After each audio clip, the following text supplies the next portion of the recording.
Kasi itong mga itong mga fake news peddlers na to, sila talaga yung agresibo na gumagawa ng column sa dyaryo, gumagawa ng pinag-uubusan pa ng panahon ng pag-i-edit ng videos and photos na nilalabas ng Coast Guard at ng Armed Forces of the Philippines to discredit etong transparency initiative natin sa publiko. O ayan mga utol malinaw na malinaw yan at dami ko rin nababasa niyan. Kaya para sa para sa ating lahat, okay? Sa kapakanan ng lahat. Wag kayo basta-basta magpapaniwala. Kaya ako pag ako nakakita ng mga ganon, nire-research ko. Tapos hindi lang isa yung binabasa ko. Hindi lang isang artikulo kasi may mga artikulo, aminin na natin, may mga medyang bayad. Okay? Ako po hindi binabayaran ng ating gobyerno para ilabas. Inilalabas ko lamang kung anong tingin ko na mas tamang marinig ninyo. Pero hindi ko rin po sinasabi palagi na ang opinion ko ay palaging tama. Meron din po ako sariling opinion kagaya ninyo. Pero yung mga nilalabas na mga fake news dyan sa na nag-tridor si ganto, may ginawa si ganto, 'di ba? Lumabas si ERAP, si Duterte ngayon ang pinag-iinitan dahil si Duterte daw kaalyado ng China. Hindi nyo ba naiisip na napakinggan nyo ba, first hand nyo ba napakinggan kung paano nag-usap si President Xi Jinping at si ex-President Rodrigo Duterte? Narinig nyo ba yung pag-uusap nila? Nasabi niya, narinig nyo ba mismo? Na-record nyo ba na sinabi niya na ayun na, pababayaan ko na sa China? Paano nyo nasasabi yung mga bagay na yan? Kaya lagi, pag may nabasa akong artikulo, sinasabi ko, hindi ko pa patotohanan pero hindi ko rin pabubulaanan. Posible yung sinasabi ninyo. Pero hindi ibig sabihin, totoo yan. Mga karunungan, kaalaman, teorya, kasaysayan, hiwaga at mga bagong tuklas. Alamin natin. Makaraang makaranas na naman ang ating Philippine Coast Guard o ang Pilipinas ng pambubuli o harassment mula sa China o China Coast Guard. Mga utol, yung binomba tayo ng water cannon, yung ating Philippine Coast Guard dyan sa malapit sa Ayungin Shoal, ay nagkaroon ng samot-saring komento ang mga kaalyado nating bansa. At ang ilang mga eksperto ay nagpayo sa Pilipinas kung anong pwede nating gawin. So ang unang aksyon na gawin ng Pilipinas ay palakasin ang ating mga maritime forces o ang ating presensya dyan sa West Philippine Sea. At sabi ng ilang eksperto, kailangan rin nating paigtingin ang joint patrol exercise. Okay, yung kasama natin ang ibang Coast Guard ng ibang kaalyado nating bansa. At eto na nga mga utol. Ito na. Philippine Coast Guard at US Coast Guard magsasagawa ng magkasanib na patrolya sa WPS. Ito yung mula kay John Reps. Paki-subscribe siya. Paki-like na rin yung video. Pero dapat yung pagpapatrolya mga utol, sabi nga ng eksperto, isabay. Yung pagpapatrolya ng joint force isabay kapag magre-resupply tayo dun sa Ayungin Shoal. At pinag-uusapan na rin ng Senado na plano na mag-construct ng pasilidad dun sa Ayungin Shoal mga utol. So, game na.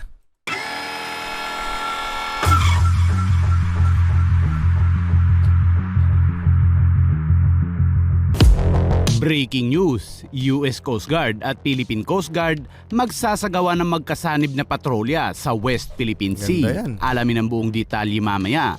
At Philippine Coast Guard nagpaalala sa mga Pilipino kaugnay sa mga kumakalat na fake news sa social media. Kaya para malaman ang buong detalye ay tumutok at makinig na mabuti. Simulan na natin. John Reps. Sa gitna ng tumitinding tensyon sa pagitan ng China at Pilipinas, matapos gumamit ng water cannon ang Chinese Coast Guard sa isang bangka ng Pilipino, ang Pilipinas at Estados Unidos ay nakatakdang maglunsad ng magkasanib na pagpapatrolya sa West Philippine Sea ngayong taon, bunsod ng pagtaas ng pagiging agresibo ng China, ayon sa opisyal ng National Security Council. Sa ulat ng GMA News Program na 24 oras, sinabi ni National Security Council Assistant Director General Jonathan Malaya na ang ilang mga isyu sa logistical ay tinutugunan pa rin. Ngunit umaasa sila na malalampasan nila ang mga hamon.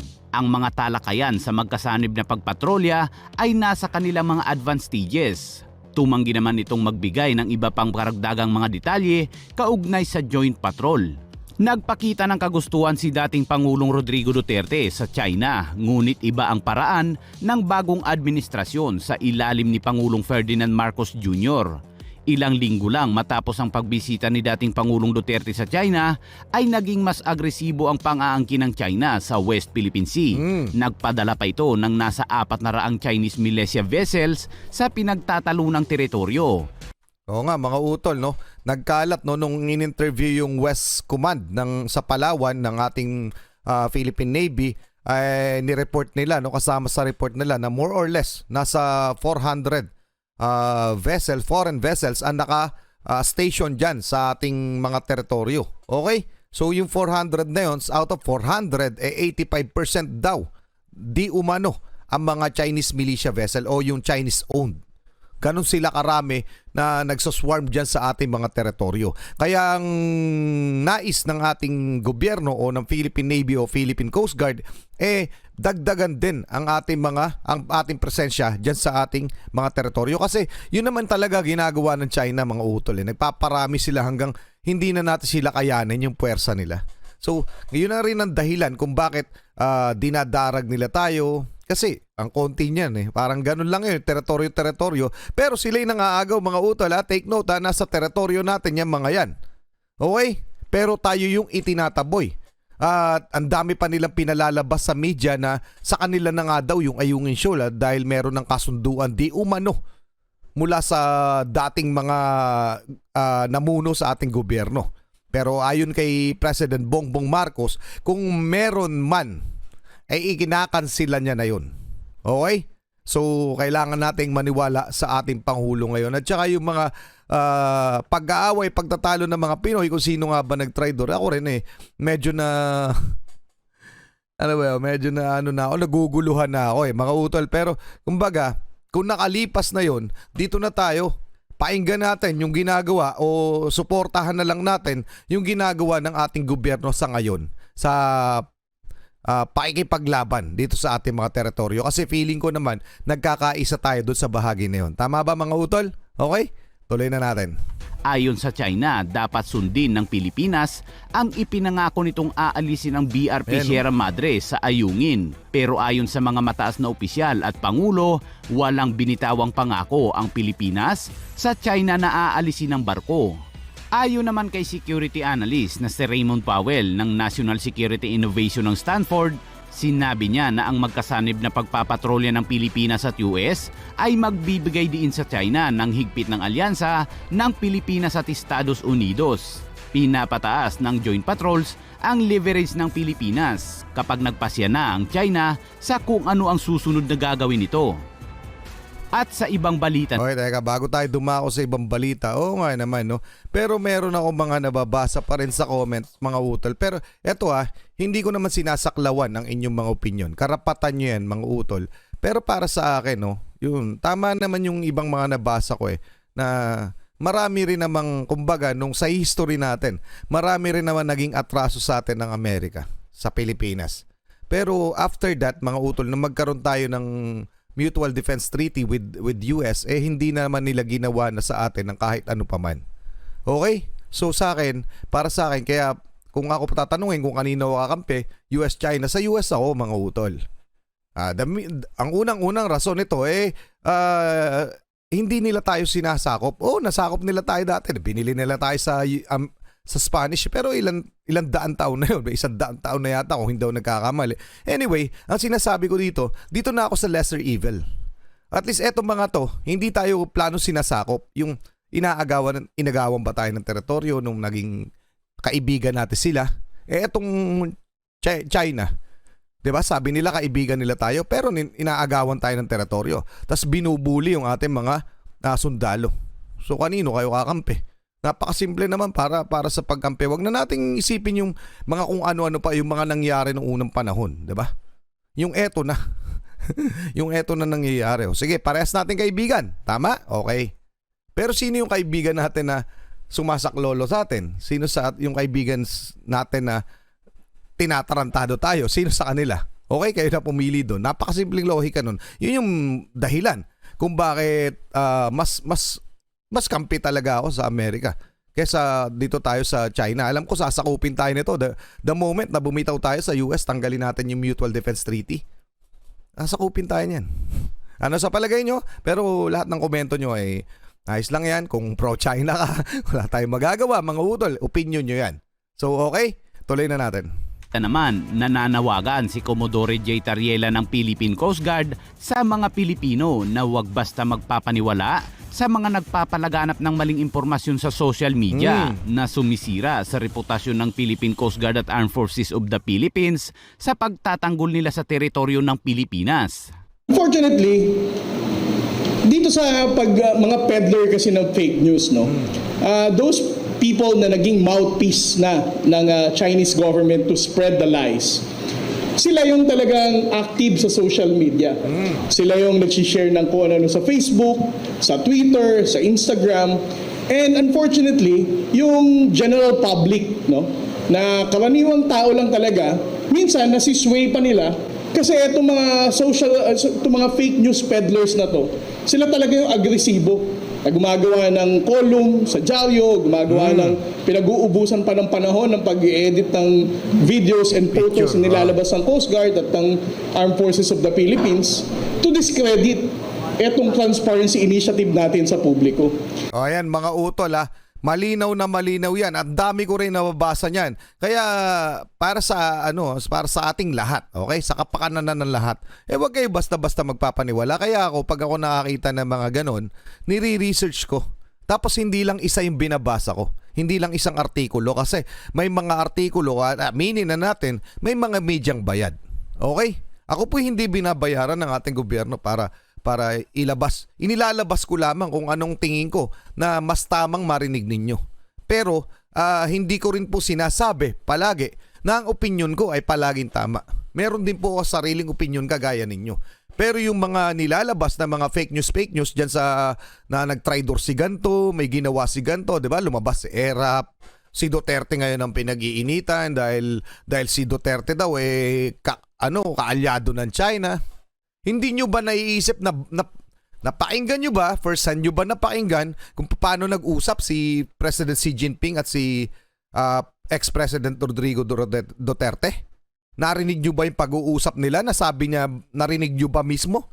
Na-i-record nyo ba na sinabi niya na ayun na, pababayaan ko na sa China? Paano nyo nasasabi yung mga bagay na yan? Kaya lagi, pag may nabasa akong artikulo, sinasabi ko, hindi ko pa patotohanan, pero hindi ko rin pabubulaanan. Posible yung sinasabi ninyo. Pero hindi ibig sabihin, totoo yan.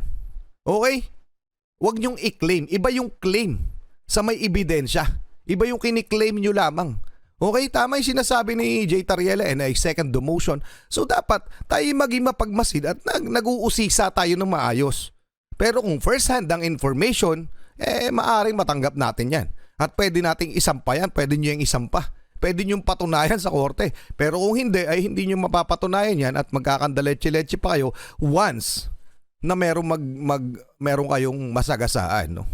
Baka, anyway mga utol, sinasabi ko lamang para mas malinaw tayo. Yung itong mga nilalahad ko, hindi ko sinasabing pinapatotohanan ko unless may taong nagsalita.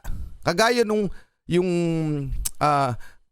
testimonial ni General Parlade. Hindi ko nang pinapatotohanan yun . Si General Parlade yung nagsasalita.